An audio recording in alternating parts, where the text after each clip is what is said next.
Ito mga bossing, ituturo ko sa inyo ngayon ang timing ng 4M51. Sa mga naghahanap ng paano to i-timing, ito na po yan oh. Ayan. Una, ito yung crankshaft. Yan, nasa ilalim yan, crankshaft. Ito, may number yan dito. Yan, number 1. Yan. Yan oh. Tutok mo lang dito, number 1.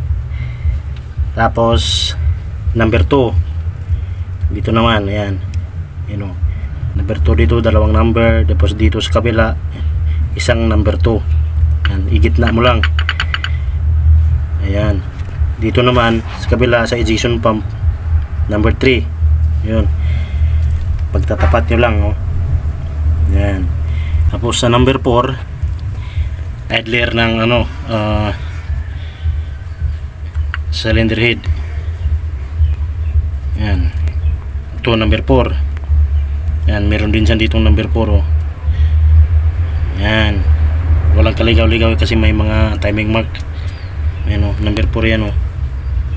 Tapos dito dalawang number 4. Dito naman sa taas, papuntang na cylinder head. Ito number 5. Pagtapat lang. Pagdating dito sa camshaft, twin camshaft ito. Yan, mayroon naman ditong gatla. Yan. Isintro nyo lang yan. Pagdating dito rin, yun.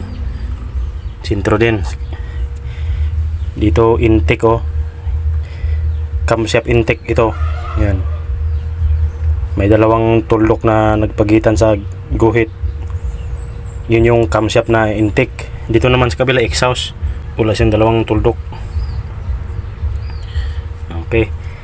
Tapos meron pa to number 6 na timing niya. Itong 12 pump.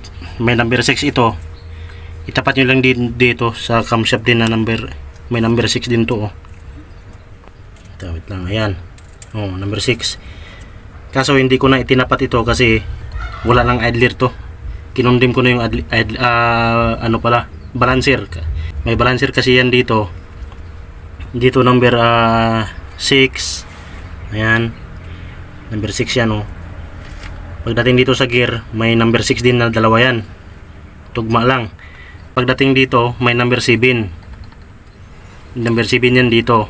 Tapos dito rin sa balancer may number 7. Kaso wala na siyang balancer kasi kinundim ko na.